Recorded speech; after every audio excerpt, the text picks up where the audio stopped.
오전에 어떤 말씀을 나눴냐 하면 하나님은 사랑의 하나님이심과 동시에 공의의 하나님이다, 이런 말씀을 드렸죠. 그것이 예수님의 하나님의 그 두 속성이 예수님의 삶과 인격 가운데 그대로 드러나서 나타났는데, 이제 오늘 본문을 통해서, 오전에 봤던 본문을 통해서 우리가 그걸 살펴볼 수 있었습니다.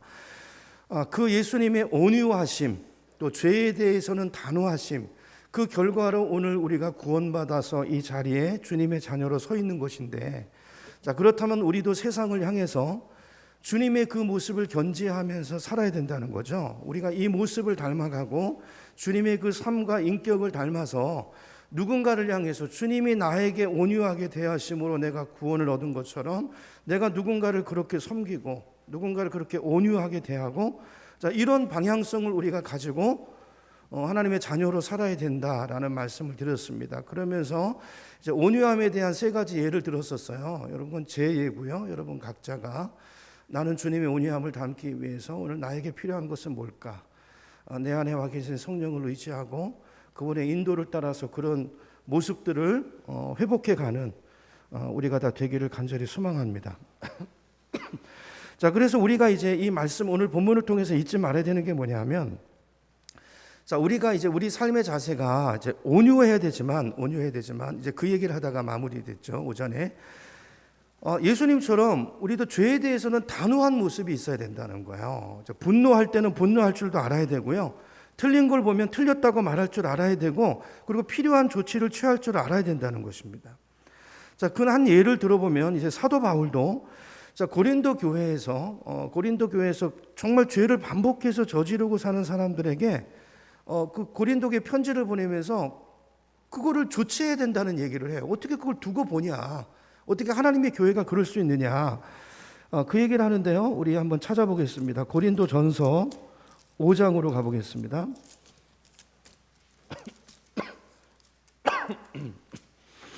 여러분 성경으로 찾아보세요. 자, 제가 가진 성경으로 268쪽입니다. 신약 성경 268쪽 5장, 고린도 전서 5장. 자, 1절 2절을 볼 텐데요.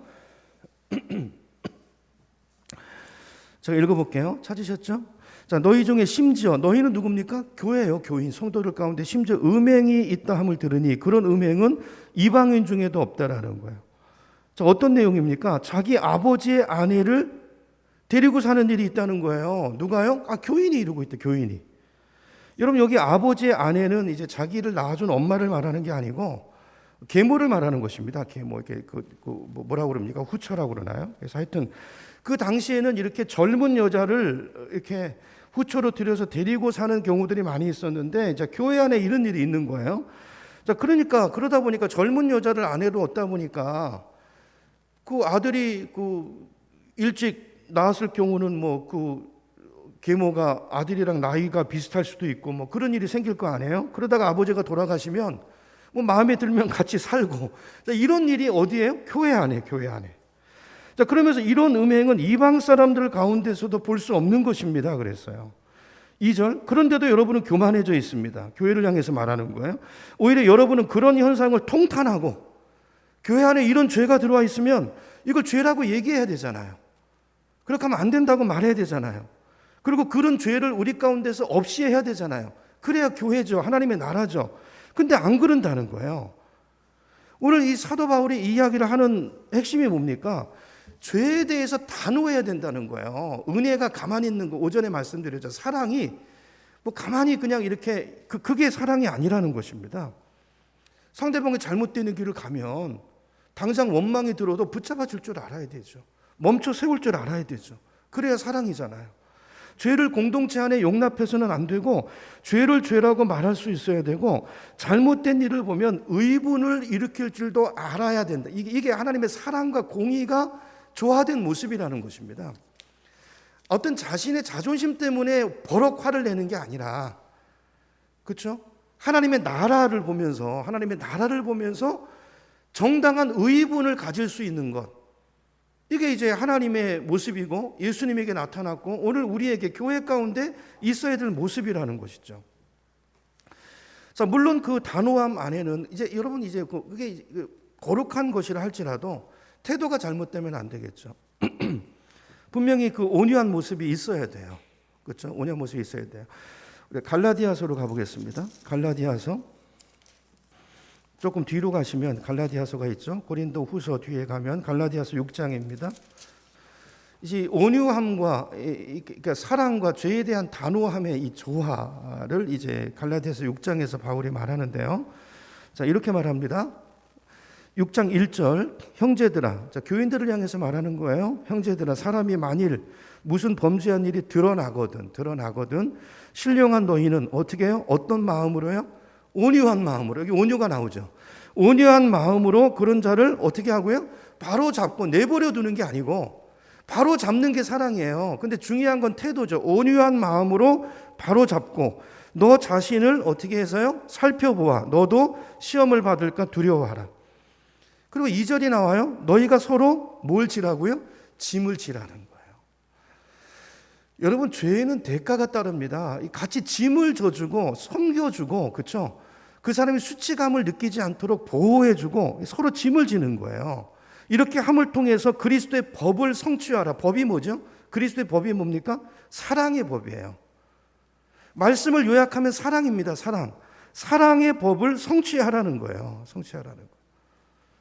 온유와 죄에 대한 단호함이 결합되어 있죠. 그렇죠? 이 모습이 오늘 우리에게 있어야 된다는 거죠.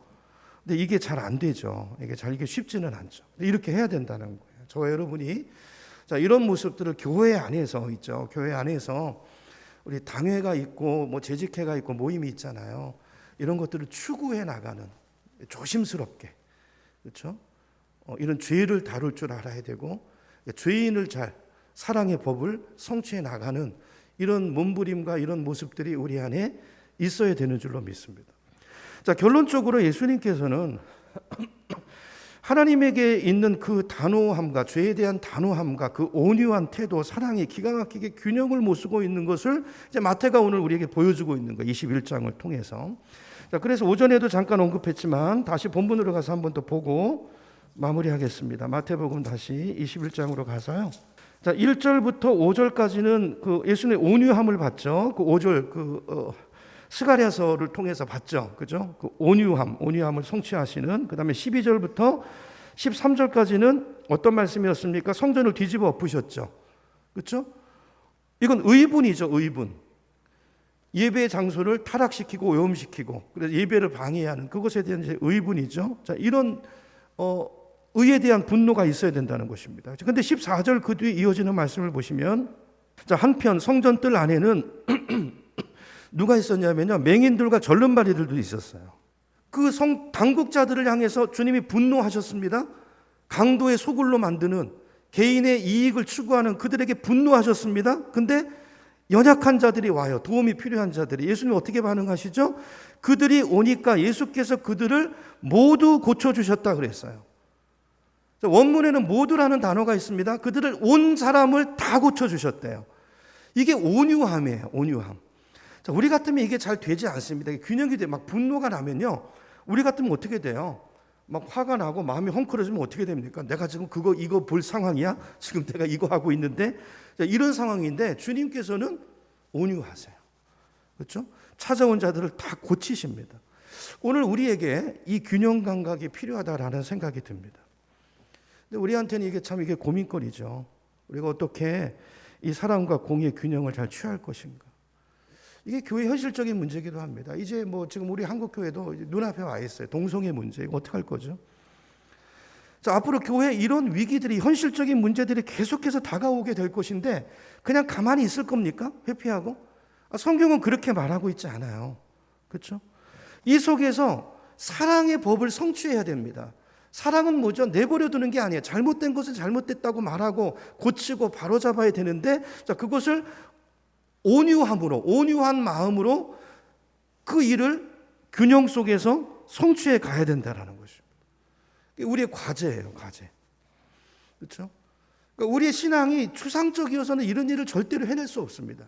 우리 신앙이 실제적이어야 돼요, 실제적으로. 여러분, 그런 분투를 하셔야 되고요. 인격적으로, 전인적으로 내가 예수님을 믿는다는 것은 예수님의 다스림을 받으면서 내 인격이 예수님을 닮아가고 이런 인격적인 수준이 될 때, 이런 문제가 왔을 때 이 균형을 가지고 이런 일을 감당해낼 수 있게 되는 것이죠. 여러분, 앞으로 세상은 점점 더 죄가 극심해질 것입니다. 죄에 대한 구분도 없어질 것입니다.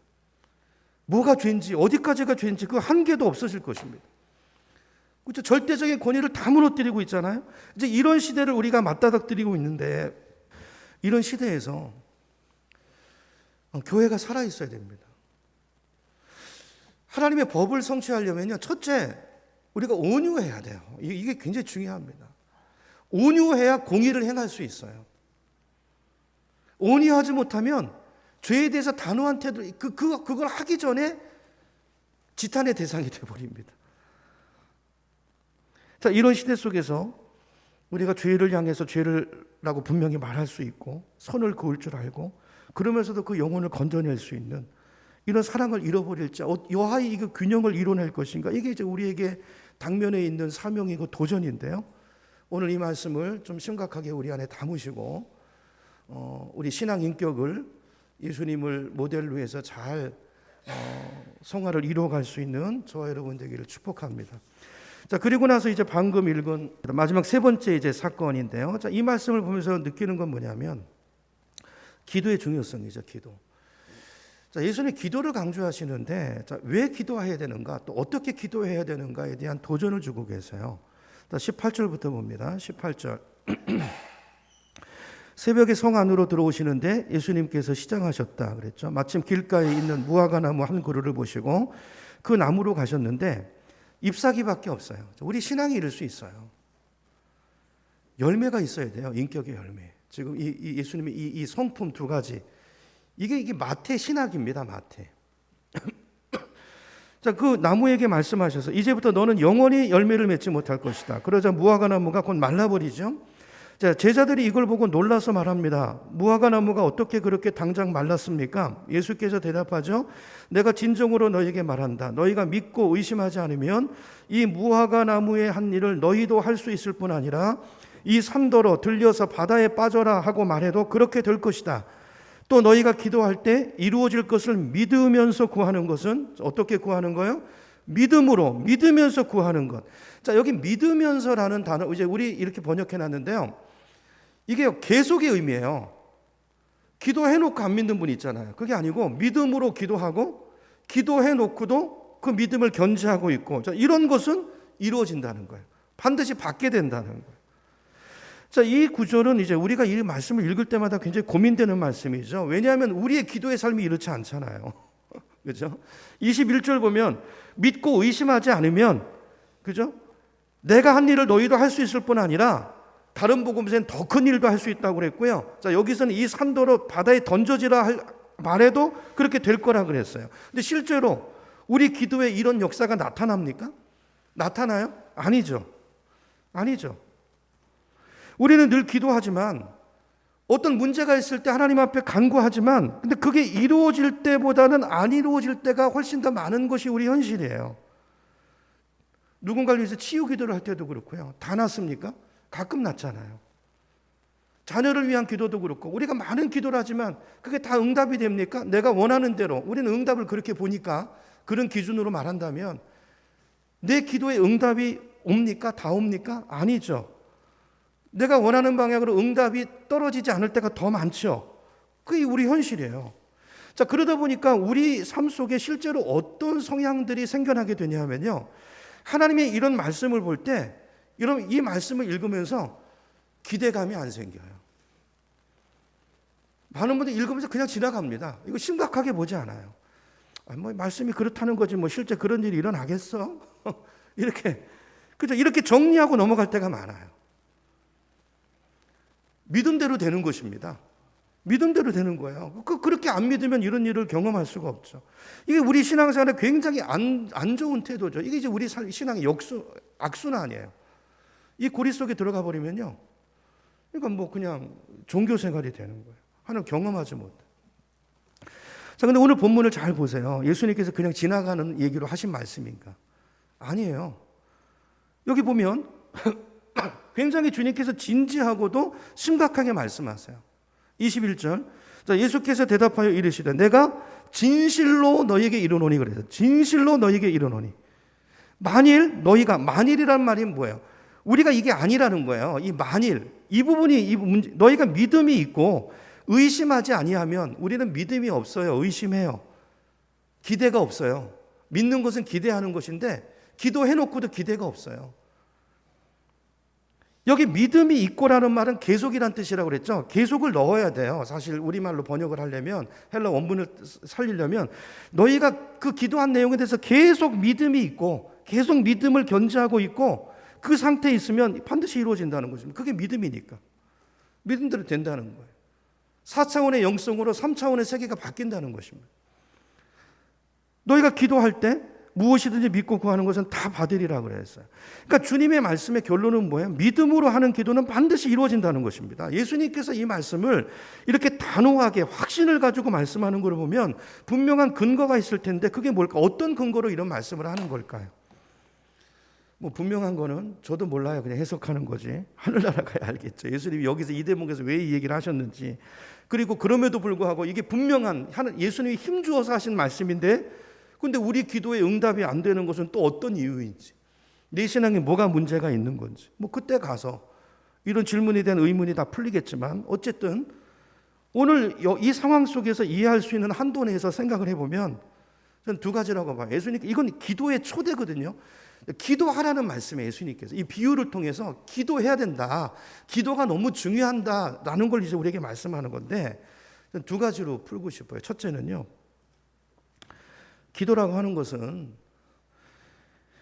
우리 눈으로 볼 때 그것이 응답되지 않는 것 같아도 그러니까 내 관점에서 그런 거고 내가 뭘 이제 구하잖아요.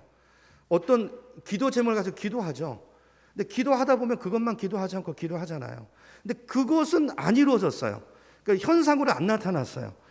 그렇다고 기도 응답이 없는 게 아니라는 거예요. 하나님의 관점에서 보면 우리의 기도를 하나님이 사용하고 계시고 그걸 통해서 하나님께서 영적인 어떤 역사를 이루고 계신다는 거예요. 지금 당장 내 눈앞에 보이는 현실기에는 뭐가 나타나지 않았지만 영적인 세계에 뭔가 어떤 식으로든지 나의 기도가 쓰임받고 있고 지금 영향을 미치고 있다는 것입니다.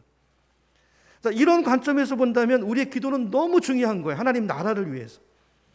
지금 당장 시간의 문제지만 그 영적인 부분에 어떤 일이 일어나면 좀 시간이 지나면 또 그게 내 삶의 현장을 바꾸기도 하는 거예요. 그렇죠? 이건 너무 중요한 거예요. 그래서 이 비유를 통해서 주님께서는 기도해야 된다고 우리를 기도의 자리로 초대하고 있는 것입니다. 여러분 이걸 생각하셔야 돼요. 우리가 살고 있는 이 세상은요, 악한 세상입니다. 누가 권세를 잡고 있어요? 마귀가 공중 권세를 잡고 있어요. 그 가운데 하나님의 나라가 시작이 된 것입니다. 그렇죠? 그래서 우리 실제로 볼 때 이 세상이 악하게 돌아가는 모습들이 많잖아요. 마귀가 역사하고 살아 있습니다. 역사하고 있어요. 자, 근데 그럼에도 불구하고 하나님께서 보이지 않는 손으로 이 세상을 통치해 나가고 있는 건 틀림없죠. 여러분 이거 믿으시죠? 자, 그런데 이 일을 이루기 위해서 하나님께서 우리의 기도를 필요로 하신다라는 거예요. 큰 영적의 전쟁의 틀에서 우리 하나하나의 기도가 모여서 이 영적인 전쟁을 이루는 도구로 쓰이고 있다는 것입니다. 우리는 너무 축소적으로 현실적인 문제만 보고 내 문제만 바라보고 기도 응답 여부를 판단하고 있지만 그게 아니고 저 건너편 영적인 세계에서는요, 뭔가 큰 싸움이 일어나고 있고 거기에 내 기도가 내가 알지 못하고 드리는 기도를 할지라도 그 기도가 뭔가 힘을 더하고 있고 뭔가 그 영적 전쟁 가운데서 영향력을 발휘하고 있고 이 세상의 악한 영을 몰아내는 데 있어서 내 기도가 쓰임을 받고 있다는 거예요. 이걸 볼 수 있어야 되고 이걸 믿어야 된다는 것입니다.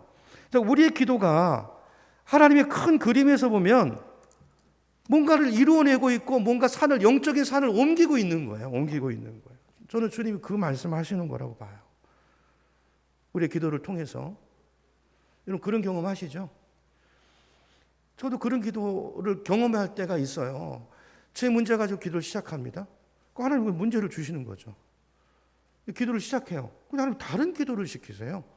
그거 하다가 누구를 중보 기도하고 그렇게 기도 깊이 들어가다 보면 또 그 사람이 어떤 상황들을 보여주시고 그리고 어떨 때는 그거 가지고 철회할 때도 있어요. 그러고 나서 나중에 알고 보면 뭐예요? 그 기도 때문에 그 기도가 누군가를 건져냈다는 걸 알게 돼요. 누군가를 그 위험에서 구해냈다는 걸 알게 돼요. 여러분, 이거를 말하는 거예요. 우리 기도가 이렇게 쓰인다는 거예요. 우리는 몰라요, 잘. 영적이지 않기 때문에. 근데 이걸 통해서 하나님을 알아가는 것입니다. 영적인 세계를 배워가는 거예요. 근데 누가 이걸 알죠? 기도하는 사람이 알아요. 기도 안 하는 사람은 몰라요. 그래서 주님께서 단호하게 우리에게 기도하라는 말씀을 하시고 기도의 자리로 우리를 초대하고 있는 것입니다. 오늘 이게 저는 이 말씀에 기도하라고 말씀하신 주님의 첫 번째 이유라고 봐요. 이 기도는 하나도 땅에 떨어지지 않아요. 정말 이 사실을 믿고 예수님 말씀 믿고 기도하잖아요. 그럼 우리의 기도가 영적인 산을 실제로 옮기는 역사의 도구가 된다고요. 믿으시기를 축복합니다. 두 번째, 이 기도의 초대는요, 하나님과 나와의 관계에 대한 부르심이에요. 여러분, 우리는 기도할 때 하나님과 하나가 됩니다. 맞죠? 이것도 기도하시는 분들만 알 거예요. 때로는 응답이 되는 기도를 통해서, 때로는 응답이 되지 않는 기도를 통해서 뭔가 하나님과 씨름하며 몸부림치면서 하나님을 알아가고 그 기도 제목 때문에, 문제 때문에 말이죠. 기도하는 시간을 통해서 하나님을 경험해 가는 것입니다. 기도를 통해서 하나님과 하나 되는 것, 주님의 마음을 알아요. 기도가 없으면 하나님과의 관계가 생기지 않습니다. 그래서 예수님은 그 관계를 위해서 우리를 기도의 자리로 부르고 있는 거예요. 그러므로 이 기도는요, 이 주님의 초대는 우리를 향한 사랑의 표현이죠. 구약 성경을 한 군데 찾아보고 마무리할 텐데요. 구약에 보면 하나님께서 이제 당신을 소개하시는 대목 중에서 우리 출애굽기 3장으로 한번 가보겠습니다. 모세를 부르시면서 하나님이 당신을 어떻게 소개하시냐면요.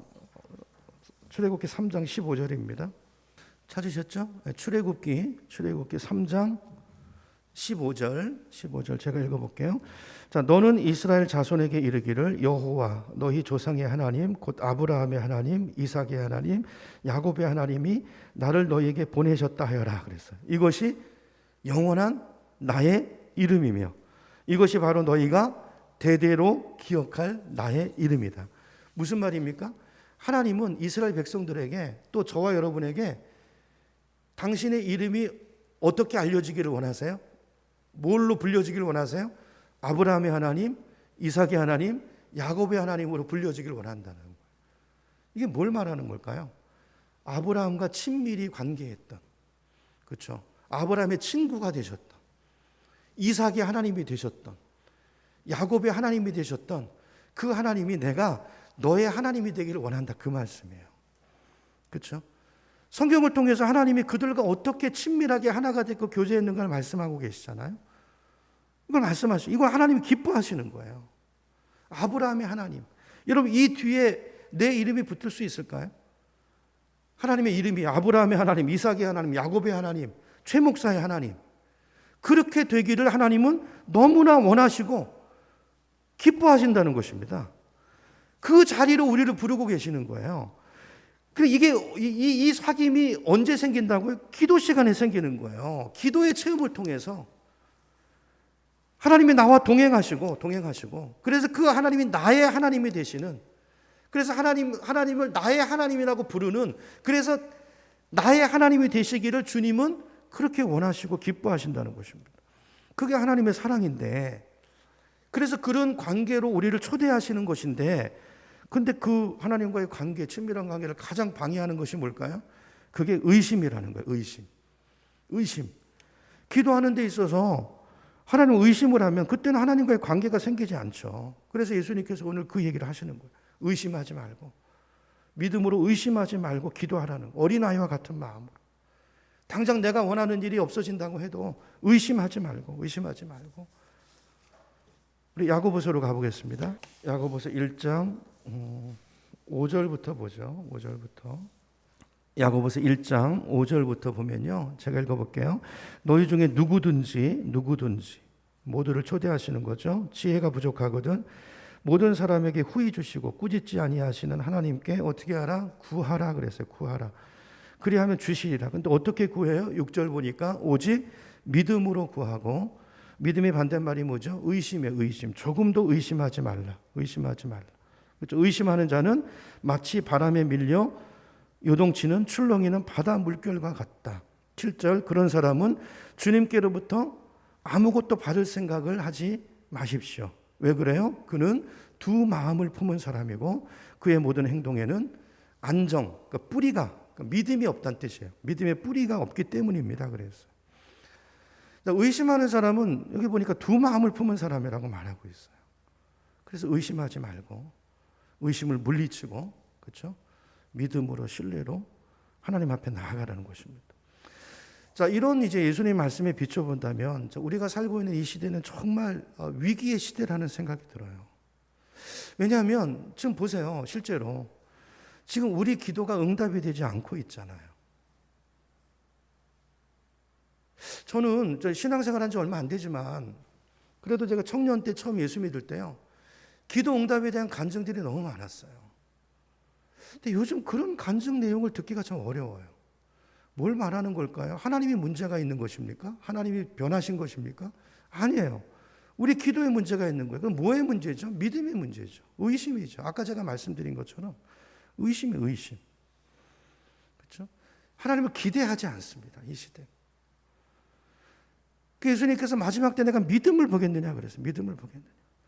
그냥 기도도 형식적이고 예배도 형식적이고 나도 모르게 의심하고 하나님과의 관계가 없어요. 관계가. 하나님의 관계가 있으신가요? 하나님이 나의 하나님이신가요? 간증이 있으신가요? 우리 부모님 때도 보면 어머님의 하나님, 아버지의 하나님 그 상황에 머물러 있지 않습니까? 지금 이제 우리는 부모 세대의 간증을 보고 그분의 역동적인 신앙을 보고 저도 보면 이제 믿음이 자랐던 것 같아요. 저에게 묻는 질문입니다. 제가 제 어머니에게 받던 그 하나님, 그 응답을 지금 내 자녀들이 나를 통해서 보고 있는가? 하나님을 정말 믿고 있는가 내가? 그죠? 여러분 오늘 우리가 진지하게 물어봐야 될 질문이에요. 기도는 하나님의 부르심입니다. 무엇을 위한 부르심이라고요? 관계를 위한 부르심이에요. 나의 하나님이 되어주시기 위한 부르심이에요. 응답을 주시기 위한 살아계신 하나님이 되시기 위한 부르심이에요. 우리가 이 부르심의 초대에 응해서 지치지 않고 기도함을 통해서 하나님을 경험하시고 알아계시고 가르치시고 주님과 씨름하시는 그 시간이 많아지기를 축복합니다. 주님과 대화하시는 그 시간이 많아지기를 축복합니다. 그 시간을 통해서 하나님을 더 깊이 경험하고 맛보아 가시고 알아가시고 그래서 흔들리지 않는 믿음을 가지고 이 시대에 그 사람을 필요로 합니다. 이 영적인 산을 옮겨야 되는데 그 산을 옮길 믿음의 사람이 없어서 그 산이 그대로 있어요. 우리 앞에 있는 여리고성이 그대로 있고요. 그대로 있어요. 오늘 이 하나님의 초대에 응답하셔서 우리 사역자분들 특별히 1시간 기도 잘하고 계시나요? 이거 훈련이에요. 지금 이제 시간표 제가 안 갖다 놓죠. 몇 주 전부터. 그 훈련 기간에 해놓은 건데 그거 뭐 언제까지 출석부 뭐 그거 우리 기도 학교는 아니니까 그 이제 훈련 기간 동안 그만큼 하셨으니까 이제 그거를 몸에 배셔야 돼요. 일주일에 1시간 기도. 1시간도 기도할 수 없느냐? 주님께서 그러셨어요. 겟세마네 동산에서. 그 시험에 들잖아요. 시험에 들지 않게 깨어 기도하라. 최소한의 시간입니다. 최소한의 시간. 여러분 그 시간을 꼭 지키시고 그 시간이 아니면 다른 시간이라도 훈련이니까 기도하는 데 목적이 있는 거죠. 뭐 출석부에 사인하는 데 목적이 있는 건 아니잖아요. 없지만 여러분 오셔서 사인하시고 하나님 앞에 사인하시고 하나님과의 관계를 맺어가시기 바랍니다. 그렇죠? 해야 될 일이 많습니다. 근데 기도 없이 되지 않습니다. 우리가 주님을 닮아가는 것도 기도 없이 되지 않습니다. 내 힘으로 되지 않습니다. 모든 것이 그렇습니다. 기도가 기본입니다. 기도를 통해서 그분을 알아가고 그분이 세워져가는 우리 모두가 되기를 예수님의 이름으로 축원합니다.